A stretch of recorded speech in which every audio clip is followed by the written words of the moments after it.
இரவு தியானத்திற்காக தேவன் நமக்கு தந்த வேத வசனம் 119வது சங்கீதம் 92வது வசனம். உமது வேதம் என் மனமகிழ்ச்சியாய் இராதிருந்தால் என் தூக்கத்திலே அழிந்து போயிருப்பேன். கிறிஸ்துவுக்குள் பிரியமானவர்களே, தேவனுடைய அன்பும் தயவும் நம்முடைய வாழ்க்கையில் இல்லை அப்படின்னா நாம் எங்கே இருந்திருப்போம்? நம்மளில் சிலர் இன்று உயிரோடு கூட இருந்திருக்க மாட்டோம். நம்மளில் பலர் இன்று அதே கெட்ட பழக்க வழக்கங்களுக்கு அடிமையாக இருந்திருப்போம். தேவனுடைய தயவு இல்லை அப்படின்னா நம்முடைய வாழ்க்கையே ஒரு போராட்டமாக தான் இருந்திருக்கும்.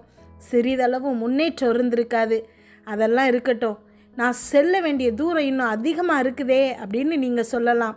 அது உண்மைதான். ஆனால் ஒரு கணம் அங்கேயே நின்று உங்களுடைய வாழ்க்கையை திரும்பி பாருங்க. எவ்வளவு தூரம் நீங்கள் கடந்து வந்திருக்கீங்கிறத சிந்திச்சு பாருங்க. உங்களை இவ்வளவு தூரம் சுமந்து வந்த அதே தேவன் இனியும் உங்களை சுமப்பார்.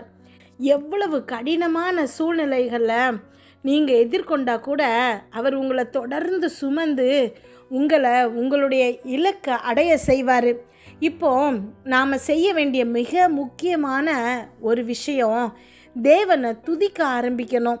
அவருடைய நல் தயவிற்காக அவருக்கு நன்றி சொல்லணும். அவர் நல்லவர், அதற்காக அவருக்கு நன்றி சொல்லுங்க. அவர் நம்ம ஆசீர்வதிச்சிருக்கிறாரு, அதற்காக அவருக்கு நன்றி சொல்லுங்க. வெற்றிக்கு முன்னாடி எப்பொழுதுமே துதி வருகிறது. துதி எதிர்ப்புகளின் மதில் சுவரை உடைக்குது. துதி உங்கள் சார்பில் தேவன் கிரியை செய்யும்படி அவருக்கு அழைப்பு கொடுக்கிறது. தேவனுடைய நல் தயவை உங்கள் மீது பேசுங்க. அவரே உங்களை வழி நடத்தும்படி இடம் கொடுங்க. அவருடைய வழி நடத்துதலை பின்பற்றி செல்லுங்க. உங்களுடைய வாழ்க்கையின் இன்னும் சிறந்த நாட்களை இனிதான் நீங்கள் பார்க்க போகிறீங்க. நீங்கள் அவரை துதித்து அவருக்கு நன்றி சொல்லும்போது அவர் உங்களுக்காக ஆயத்தம் செய்து வைத்திருக்கிற வெற்றி மற்றும் ஆசீர்வாதத்துக்குள்ளே நீங்கள் முன்னேறி செல்வீங்க. ஜெபிப்போமா? எங்கள் அன்பின் பரலோக தகப்பனே, இன்று முழுவதும் என்னையும் என் குடும்பத்தில் இருக்கிற ஒவ்வொருவரையும் பாதுகாத்தீங்கப்பா. உண்மை நன்றியோடு துதிக்கிறோம், ஸ்தோத்தரிக்கிறோம். இந்த இரவு வேளையில் எங்களுக்காக நீங்கள் கொடுத்த வார்த்தைகளுக்கு நன்றி, வசனங்களுக்கு நன்றி. ஒவ்வொரு பிள்ளைகளையும் அப்பா நீங்கள் ஆசீர்வதிக்க போகிறீங்கப்பா. அவங்களுக்குன்னு வைத்திருக்கிற இலக்கை அவங்க அடைய செய்ய போகிறீங்க ஏசப்பா. ஒவ்வொரு பிள்ளைகளின் வாழ்க்கையிலையும் நன்மை செய்பவராக நீங்கள் இருக்கிறமைக்காய் நன்றி செலுத்துகிறேன்.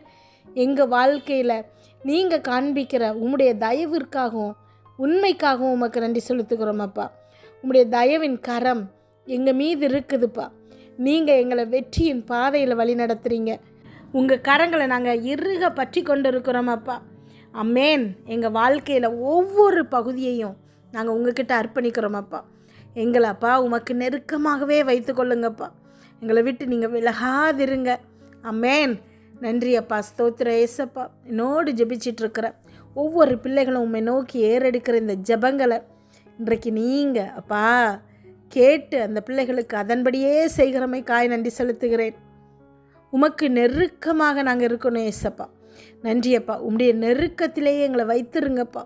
உன்னை விட்டு விலக மாட்டேன்னு சொல்லியிருக்கிறீங்க. அம்மேன். எப்பொழுதும் எங்கள் அருகில் நீங்கள் இருக்கிறமைக்காய் நன்றி ஏசப்பா. அந்த அருகாமையை நாங்கள் உணரணும்ப்பா. நீங்கள் எங்கள் பக்கத்தில் இருக்கிற உஷ்ணத்தை எப்பொழுதும் நாங்கள் உணரணும்ப்பா. நோடு ஜெபிச்சிட்ருக்கிற ஒவ்வொரு பிள்ளைகளும் அதை உணரும்போது அவங்க பிரச்சனை அவங்க முன்னாடி இல்லாமல் போகும்ப்பா. நன்றி அப்பா, ஸ்தோத்திர ஏசப்பா. இப்போ பிரச்சனையில் பயங்கரமான கஷ்டத்தில் இருந்து நீங்கள் ஜெபிச்சிட்ருக்கலாம், கண்ணீரோடு ஜெபிச்சிட்ருக்கலாம். ஆனால் தேவன் உங்களுடைய கண்ணீரை பார்க்கிறாரு. உங்கள் மீது அவர் நோக்கமாக இருக்கிறாரு. அமேன். ஹல்லேலூயா. நீங்கள் வடிக்கிற கண்ணீர் வெறுமையாகி போக போகிறதில்ல. ஹல்லேலூயா. நீங்கள் துக்கப்படுகிற நாளுகளுக்கு சரி சமமான சந்தோஷமான நாட்களை அனுபவிக்க போகிறீங்க. ரெட்டிப்பான நன்மையை தேவன் இன்றைக்கு தருகிறேன்னு சொல்லுகிறாரு. என்னோடு ஜெபிச்சிட்ருக்கிற ஒவ்வொரு பிள்ளைகளுக்கும் தேவன் ரெட்டிப்பான நன்மையை தருகிறாராம். அமேன். நீங்கள் எதிர்பார்க்கிறது ஒரு நன்மை. ஹல்லேலூயா. ஒவ்வொருத்தரும் அவங்களுடைய எதிர்பார்ப்பை இப்போ யோசிங்க. அமேன். நீங்கள் எதிர்பார்த்துருக்கிறது ஒரு நன்மை, ஆனால் இன்றைக்கு தேவன் உங்களுக்கு வாக்கு தருகிறாரு. அவர் ரெட்டிப்பான நன்மையை தருகிறாராம். அமேன். ஹல்லேலூயா. என்னோடு ஜெபிச்சிட்ருக்கிற ஒவ்வொரு பிள்ளைகளும் அதை பெற்றுக்கொள்கிறமைக்காய் உமக்கு நன்றி செலுத்துகிறேனப்பா. ஒவ்வொரு பிள்ளைகளுக்கும் ரெட்டிப்பான நன்மையை நீங்கள் தருகிறமைக்காய் உமக்கு நன்றி செலுத்துகிறேனப்பா. அமேன். நன்றி அப்பா, ஸ்தோத்திர ஏசப்பா. எங்களோடு விலகாமல் எங்கள் கூட நீங்கள் இருந்து பெரிய காரியங்களை செய்கிறீங்க ஏசப்பா. என்னோடு ஜெபிச்சிட்ருக்கிற நீங்கள் ஒவ்வொருத்தரும் இனி ஒரு தீர்மானத்தை எடுங்க. உங்களுக்கு எவ்வளவு தான் பிரச்சனை வந்தால் கூட நீங்கள் நின்று திரும்பி பாருங்கள். இதை விட பெரிய பிரச்சனையிலேருந்து தேவன் எவ்வளவு அழகாக உங்களை தூக்கி வெளியில் கொண்டு வந்தார். ஆமென். அந்த பிரச்சனை உங்கள் மேல் தொட முடியாதபடிக்கு அவர் உங்களுக்கு பாதுகாப்பாக இருந்தாரே. அவர் இல்லைன்னா இப்போ நம்ம என்ன ஆகியிருப்போம்? திரும்பி பார்க்கும்போது எத்தனை எத்தனை பெரிய பிரச்சனைகள், மரணத்தின் விளிம்பிலிருந்து பாதுகாத்தாரே. இவ்வளவு நன்மை செய்த தேவன் இனியா நமக்கு தீமை செய்ய போகிறாரு? இதை விட பெரிய காரியங்களை செய்ய அவர் வல்லவராக இருக்கிறாரே. ஆமென். இதை ஒன்றை மட்டும் யோசித்து துதிக்க ஆரம்பிங்க. இவ்வளவு பிரச்சனைகளின் மத்தியில் நான் எப்படி துதிக்க அப்படின்னு கேட்டிங்கன்னா, பவுலும் சீலாவும் சிறைச்சாலையில் துதிச்சாங்க. எப்படிப்பட்ட சூழ்நிலை! அவங்க அடிக்கப்பட்டு இரத்த வெள்ளத்தில் சிறைச்சாலையில் அடைப்புண்டு இருக்கும்போது தான் அவங்க துதிச்சாங்க. ஆமென். துதிக்க துதிக்க அவங்களுடைய கட்டுகள் அத்தனையும் அவிழ்ந்தது. சிறைச்சாலை கதவுகள் திறந்தது. ஆமென். அத்தனை அடுக்கு பாதுகாப்புலேருந்து தேவன் அவர்களை வெளியில் கொண்டு வர வல்லவராக இருந்தார். இன்றைக்கு உங்களை சுற்றி ஏகப்பட்ட கட்டுகள், ஏகப்பட்ட பிரச்சனைகள், அடைக்கப்பட்ட கதவுகள், இது எல்லாம் திறக்கப்படணும். கட்டுகள் அத்தனையும் உடைக்கப்படணும். அப்படின்னா நீங்கள் துதிக்க ஆரம்பிங்க. உங்கள் சூழ்நிலையை பார்க்காதீங்க.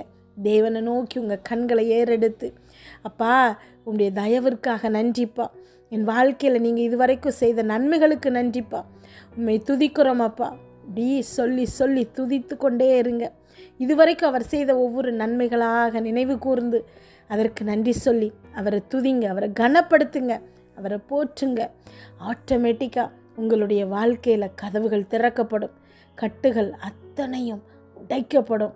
உங்களுடைய விலங்குகள் எல்லா செயினும் பிரேக் ஆயிரும். ஆமென். தலைமுறை தலைமுறையாக வருகிற சாபங்கள் அத்தனையும் அழிக்கப்படும். தேவன் உங்களுக்காக யுத்தம் செய்வார்.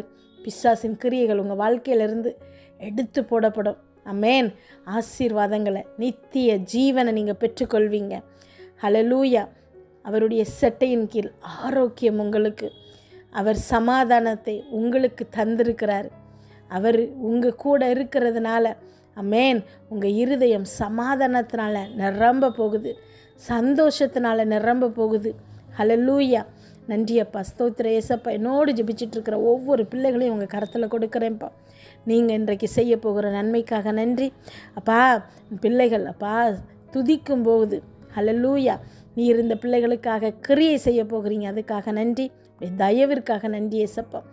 ஒரு பிள்ளை கூட வெறுமையாய் திரும்பாதபடிக்கு அத்தனை பேருக்கும் நீங்கள் செய்ய போகிற நன்மைக்காக நன்றி செலுத்துகிறேனப்பா. இன்றிரவு இந்த பிள்ளைகள் தூங்கும்போது சுகமான உறக்கத்தை கொடுங்க, நல்ல சொப்பனங்களை கொடுங்கப்பா. வீட்டை சுற்றும் இரத்தத்தை தெளிக்கிறோம். அதிலிருந்து புறப்படுகிற வல்லமை எல்லா தீங்கு, பொல்லாப்பு, பொறாமை, எரிச்சல், கெட்ட ஆவிகள், பில்லி, சூனிய, மந்திரம், செய்வினை, பாவம், சாபம், நோய், விபத்து எல்லா விஷயத்தையும் விலக்கி பாதுகாத்தருளுங்கப்பா. நாளை காலை எழுந்திருக்கும் போது புதிய கிருபையால் தாங்குங்க. இதை கேட்டுக்கொண்டிருக்கும் ஒவ்வொரு பிள்ளைகளின் இருதயத்தையும் உடைய கிருபையினாலும் சமாதானத்தினாலும் பலப்படுத்துங்க. இயேசு கிறிஸ்துவின் மூலம் ஜெபம் கேளும் நல்ல பிதாவே. ஆமென்.